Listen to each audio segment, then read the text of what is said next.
Sometimes life goes so fast you just need to step back and take a time out. If you're really lucky, you can spend that time picking the brain of Blue Jackets head coach John Tortorella. We could only find one guy brave enough to do it. Here's Bob McElligott and Timeout with Torts. Torts, I'm just going to start with you today by asking you this question. I know you watch all other sports. And why is it that, let's just take baseball, for example, and I know there are twice as many games, but stay with me here. If a team gets beat, maybe they win 4 or 5 games in a row, and then all of a sudden they get beat by a bunch, then people just say, it's no big deal, just get them tomorrow. Mm-hmm. When it happens in hockey, as it happened to your team the other night, you had points in 6 straight games, all of a sudden you have a breakdown, and it was a big breakdown, let's be honest, but all of a sudden everybody's like doom and gloom, the sky is falling. Why is it like that in this sport? I don't know. Bobby, I really don't pay too much attention to what people are thinking about us, and I don't know. Quite honestly, the way the game turned out and us getting spanked in the third period, I'm glad it happened that way. If we're going to lose a game, we're up 4-2 going into the third period where we didn't even deserve to be there, or up 3-2, I forget what the score was, but we're leading in the game. If we end up maybe tying it and losing in overtime, whatever it may be, I don't think it is the proper way we should have felt about our game. Sometimes players, when they do find a way, and it happens a lot in the game, you find ways to win and lose games, and when you really don't deserve to lose or deserve to win. But that particular game, from the drop of the puck, we were not the better team. And the score fits it. It was hocus pocus that we were leading in that game.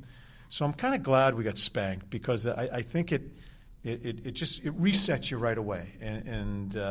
But having said that, one clunker in 11 games, really 1.5 games in 11, half of that Pittsburgh game and this one, I'll take that percentage anytime and get a couple of practice days here and get ready for Edmonton.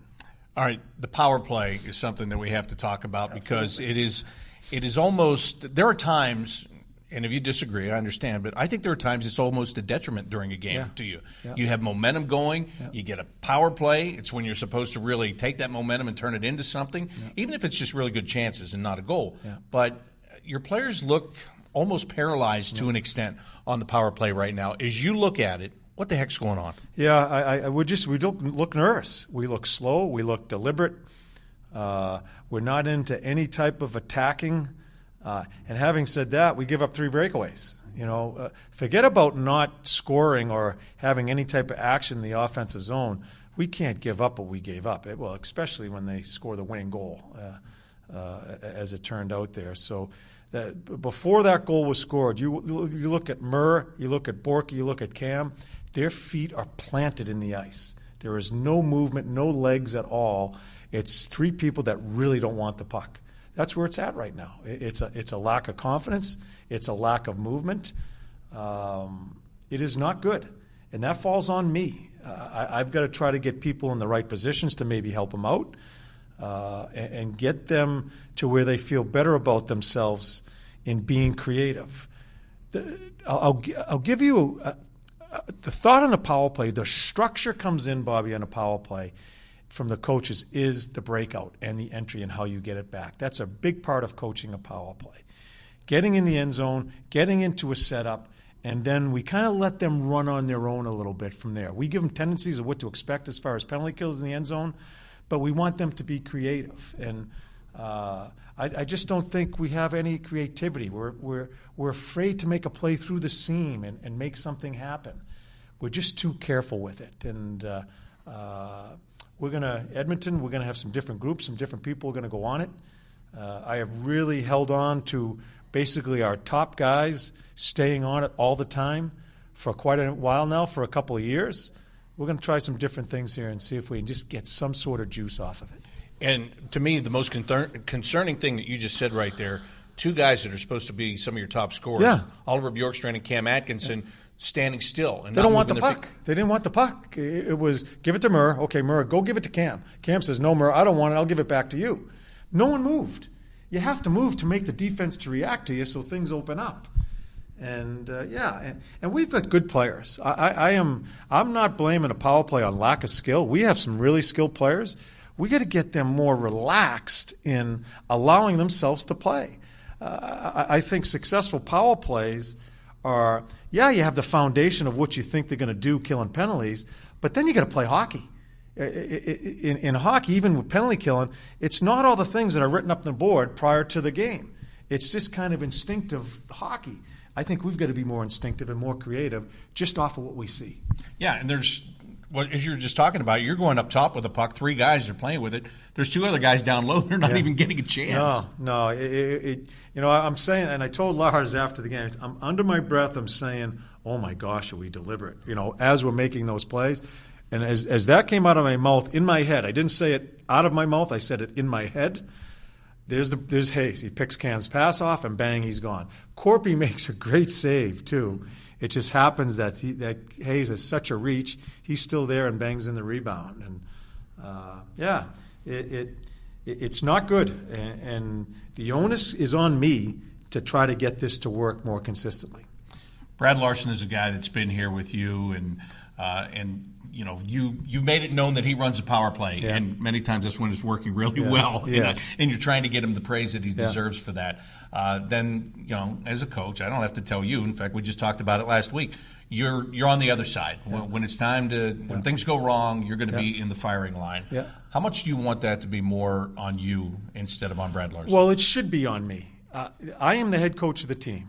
And I've got 2 really good coaches in Lars and Shazi. And again, I don't read a lot of the stuff, but I know I've heard through other people how much stuff's going on with Lars. If people only understood how much time he puts into it, and what I look for, and if I want to change a coach, what I look for, do the players want to play for that guy? I know these players want to play for Brad Larson. I know these players are attentive in his meetings. It's on me. If you have a problem with the power play, it's on me. And I do. I think Brad Larson is going to be a terrific head coach in this league, and he's going to get that opportunity. That's how highly I think of him. Same thing with Brad Shaw. When especially the special teams, they run them, but I'm still involved with them deeply, and I make decisions that affect them. I've got to be a better decision maker, especially with the people that we're putting out there, because I think I've been pretty loyal to our top people and keep on trotting them out there to make this work. I think we've got to try some different things. Sonny Milano's going to get a chance in that power play. He was our best offensive player the other night. Jenner is going to get on that power play. So there's going to be some different people moved around that are on it, and some people are going to be taken off that are really good players, and we'll see if we can get it started up the right way. And another change you're going to have to make, obviously, is with Ryan Murray now being on injured reserve. Yeah. He was quarterbacking the second power play unit. Do you go back to splitting up Seth and Zach? Yeah, we're going to have to. I'm not ready to put Savvy there or Kooks or Nudie. I just don't think that's the proper thing to do. So we'll split up Jonesy and Z. And what I'm contemplating today, do we load one up? Or with what I think is our best players that I think should be on the power play right now, with some of our top guys off of it? Or do I balance out the 10 people that I think should be on it right now? Milano's going to be on it. Jens is going to be on it. They have to be. They're our best offensive players. And Sonny's been really good for us offensively. Drives me crazy defensively, but he's been really good offensively for us. Talking with head coach John Tortorella. Let's stay on Sonny, though, then, for a minute, because I have noticed that there are some defensive plays that he has started to make, and maybe not that he has a ton of opportunities, but there are little things that he's doing that I think are noticeably better. Would you agree? Yes, he is trying so hard away from the puck. He's a guy that, as I talked to you when I was talking to myself all summer long about patience, he is a guy that I think deserves the patience. He didn't get a sniff last year. Banged up a little bit as he had injuries down there when we sent him down. But he scores 14 goals and doesn't get a sniff coming back to the National Hockey League because there's this little bubble around Sonny, and the phrase is, oh, that's just Sonny. That's just Sonny. Because he does. He has done some goofy things. But he's really working on what it is to be a pro, and concentrating on that other stuff. So he's on one of the power plays, and he deserves to be, and we're going to keep on trying to coach him. And as I said, if he gets stubborn or he just simply can't handle what he has to do away from the puck, then we'll make adjustments from there. But he's trying, and he has improved defensively. Am I wrong in saying that I think you tend to like guys that have a little blemish to them? Yes. I'm wrong, or I'm right? No. You're wrong. I want to help him. I'm not sure what show it is. Help me help you. Yeah, you know? Jerry Maguire. Yes, right. Yeah. Show me the money. And, right. And that's the way I feel, because I remember Brad Shaw said it early in the year when we were struggling. Not a lot of things were going on, and I heard him on the bench. And Sonny makes a great offense play. Shaw yells down to me. He says, "He's going to save our goddamn year," you know, like that. And it sticks in my mind that I think he has made some huge plays at huge times for us, and so he deserves to be worked with, and we're going to do that. Jonas Corposalo has been really good for you. He got into a situation the other night, and we've seen him do this before. It's bullshit. Here. Okay, I understand. He starts slamming the stick, it's bullshit. Tell me why you say that. Because it's selfish. No matter what the reason is, whether you're mad at yourself or mad at your teammate, it cannot happen at that position. It cannot happen, period, from anybody. But everybody in the building's seeing the tantrum, okay? And me, as a coach, I didn't see it because I turned away when a goal was, I just didn't see it. But when I broke the tape down on that plane, it was addressed immediately as far as his conduct there. And having said that, Bobby, he already addressed the team before I even got to him on the plane. After the game, he addressed the team. This is what I love about the guy, is he knows it's wrong. And I've gone through this with goalies as far as kind of separating yourself from the team. I spent 2 years with Henrik Lundqvist talking about this subject, and where Henrik is such a competitor, it just came across that it was him and the team. I don't think he meant it that way, but that's the way it came across. I'll say it to you right now. The people have to love playing in front of the goalie. Not like playing in front of the goalie. They have to love playing in front of him. That's a pretty good way of people not really wanting to play in front of you. And I think it's a great lesson for him so early on in him being a number one goalie to learn right now. Because if it happens again, so help me God, things are going to have to change, because that cannot be the way you act. And I will say this. Long-winded answer, but I live in that world. I have made the mistakes Corpy made as a coach. So I'm not without blemishes in that area too. I got some really big blemishes there. And so I think I understand it too, what he's going through. And to take it to another level is he is a guy, look, my son has grown up in this town playing hockey for the last 10 years. And I've seen how many numbers that kids are wearing that directly correspond to the players that they watch on this team. And the last thing you want to have is a whole bunch of number 70s playing goal, slamming their sticks against the post, right? In fact, when my son did this, I mean, he would do it. And I told him, I said, you know what? That's the only stick you got. You break the stick by doing something stupid, you're playing without a stick. And if you don't have a stick, you're probably not going to play. Yeah, you're on the bench. Right. Yeah. So, but again, that is another thing where, and these guys are so young, I think sometimes they forget that. Like it or not, you're a role model. Yeah, absolutely. And see, it's a great conversation. I love this part of the game with such a young team. I'm so fortunate to have an opportunity to coach them, because you're not only coaching the player, you're coaching them as what type of person you're going to be. And sometimes that's something that, for me, it comes back 10 years later from a player when you're going through the grind and the process of trying to teach them and this conflict and this and that. But then you talk to that player later on and you see how mature he is and what type of person he is. That's really cool as a coach. And sometimes I'm not sure what I'm interested in more in certain situations, of developing the person or developing the player. And my daughter and I have this conversation, and son. My son is a leader of men in the Army. My daughter is a school teacher. I am a hockey coach. We're all doing the same things, trying to teach people to be better people. And I think it's really cool. And I think at the end, that's what's more important. Not to take away from what we do and what we get paid to do for a living, but making a person lasts a lifetime. Making a player is a limited window. Oh, that's all. That's what it's all about. That's all you have left after your short little career is what you are as a person.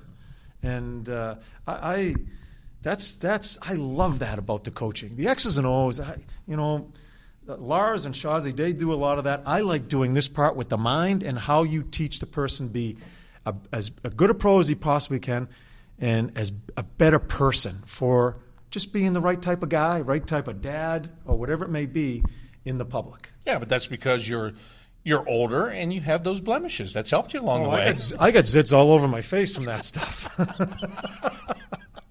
We're talking with Blue Jackets head coach John Tortorella. When you look at your team right now, let's not talk about the negative of it. I want to take it on this aspect. What do you like the most about your team right now as a group? Well, today I don't like much because I thought we stunk from the drop of the puck to the end. But what I like about the team, I think it's a fun group to be around. They're tight. They really are tight. Yeah, they had their Halloween party, and you can see. I just like the camaraderie that you can feel it in the room. I like being around them because I think our team works hard, and that's what was aggravating me. And not so much where you get into a panic. I just don't think we played hard enough against Philly. And I just think that is something that is just part of us, how hard we play. And we found out what happens when we don't. And that's what I like. I just think they're just good people to be around, and I think they're very attentive as far as trying to be the best team we can be. A team, not individuals, a team. We ran into some situations the past couple of years where it's team and an individual. Or a couple individuals, or three individuals, as you've gone through at least my 4 years. This is a team, and I think that's very important if we're going to compete in this league. When did Halloween become such a big thing amongst hockey players? Was it like that back when you played? Oh, yeah. Like I told one of them today, because they went hard last night, and it was a good night for them. Do you like those practices the next day? Yeah, we got what we needed to get out of them, and but they went hard last night, But I skated by one today, and I smelt them, and I had to get away from them really quickly. But that's important. Just what we're talking about, the camaraderie, that's so important. But I skated by him. I said, I'm just jealous. I said, because we just don't do that anymore. As older people, we just don't do it. But I remember in the day doing it, it was a blast. And people may frown upon it, they're drinking or this and that. But that is part of team sport, and you need that to happen to be a better team. And, I'm totally jealous as far as I'd like to see some of the pictures. They usually send me some pictures in the middle of the night. I didn't get any last night, but hopefully I'll get some today. That's probably the only day that you don't mind getting pictures in the middle of the night, right? Absolutely. Before I let you go here, when I talked to you the other day in the hotel, and by the way, somebody sent me a question the other day. They said, what's it like to be on the road? Do you have any good road stories? And normally you just me? No, they were asking me, yeah. And I really couldn't think of anything. And then the other day, I was in the elevator with you in the hotel. That's a gong show. My headphones were hanging out of my pocket, my little earbuds, and they got caught in the door. And I didn't realize it until we started to move. And I was scared to death because they were still plugged into my phone, which was in my pocket. I didn't know if it was going to rip the pocket off my pants. I didn't care about that. I just didn't want that elevator to get jammed up. I know. And it was the best thing because when that thing snapped, you look right at me and you go, what was that? And when I told you, and yeah, you made it quite clear that I was going to drive you if that elevator got stuck. I was going to be in big trouble. So that's my road story that I think is a lot of fun. But when I left you that day, you said you were going to watch baseball. And I know you like to watch these other sports, especially at this time of the year when there's a big focus on it. How much have you enjoyed the World Series? Well, last night, I watched it last night. I watched it from the first, I watched it right through the game. And I really, what I enjoyed? I enjoyed the kind of the banter or the facial reactions or the whispering under the breath between the pitcher and the umpire. Because I thought the umpire was all over the map last night. All over the map. I thought he was trying to make up for calls. And I was watching that Garrett Cole. And he can play. I mean, he's a hell of a pitcher. But I enjoyed that part of it. And to me, watching that John Smoltz is unbelievable as an analyst. So I enjoy listening and learning more about baseball from the announcers. Buck is fantastic, but I think Schmaltz is one of the best as far as he played high end, won some championships. He knows what it's like to not get those calls as a pitcher. Absolutely. But just listen to him talk about what to expect for a pitch. I think him in baseball and Tony Romo in football are two of the best. And I learn. You get to watch the game. I don't want to go to them live because I enjoy listening to them. You get to learn about the sport more. Do you agree with me? Because you've, let's be nice about it, you've dealt with a lot of officials in your career. Yes. I think that nobody got thrown out of that game because that guy knew that he was wrong. Yes. Right? Yes, I agree. It's a great thought that you have there. And I think once a ump, a ref, an official knows he screws up, he's spending the rest of the game trying to get caught up. And then you get yourself turned into a ball and boxed into a corner because then you make up for a call there. Then you say, oh, my God, I got to make up this one. And it happens, too. Officials may not say it does, but it happens. It's human nature. They're human, yes. Yes. So I agree with you there. He was and I think he gathered himself. I think he did a pretty good job, but there were some – you can tell that he was saying, I know I missed that one. And, Martinez is in there. Who knows what he's saying to him. You can hear him. And he knows he needs to make up for it. Then you get into a box where you're kind of chasing your tail the rest of the night. Right, and then you have everybody in the world tweeting that they can't wait for the automatic strike zone with the computers. I hate that.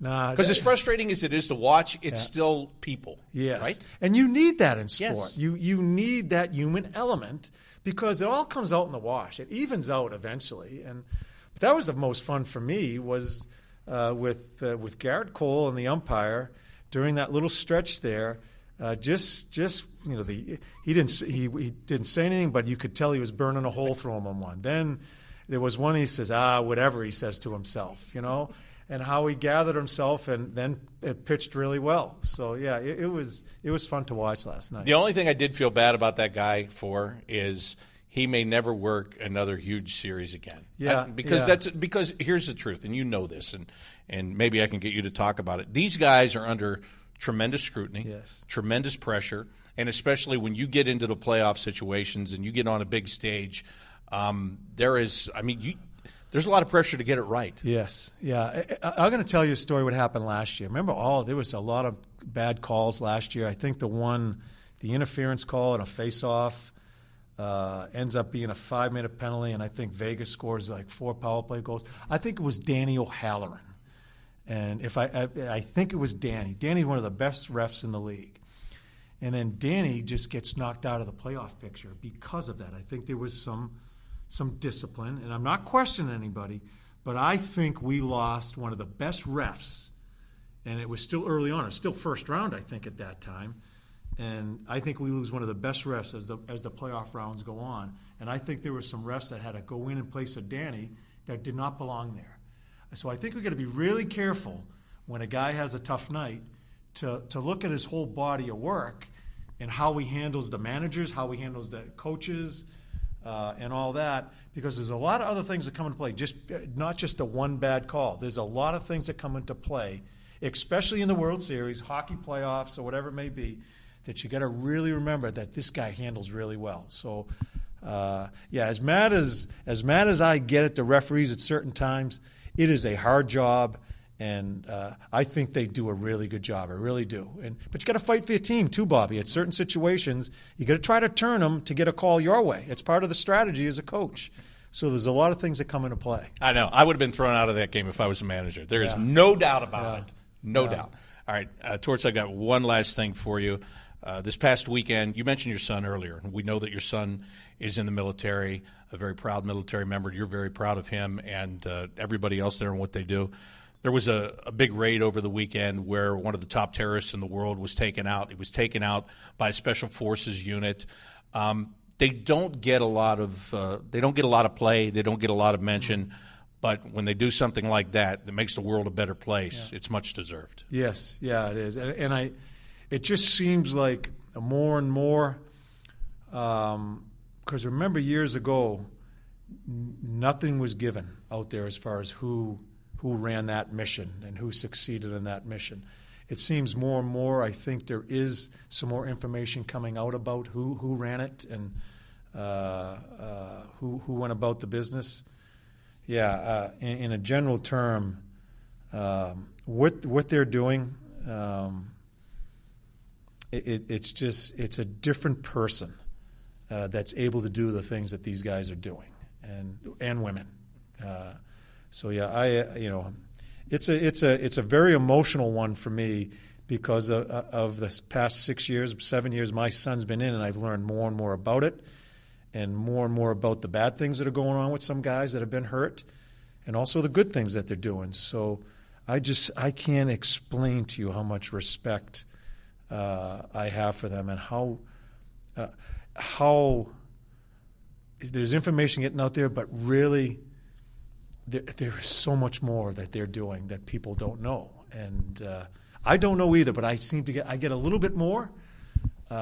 It's just incredible what they do. It's just an incredible person, man and woman. And the dogs, they were a big part of that thing too. Yeah. I don't know what happened, but I just heard. I read everything about it, that a dog went down the tunnel, and I did. I started thinking about, well, what happened to that dog? And I think about that. Yeah, I think that dog got hurt, but didn't. Yeah. I think that was really the only injury of the whole thing, believe it or not. Yeah. Okay, that's good to hear. Yeah, but it didn't.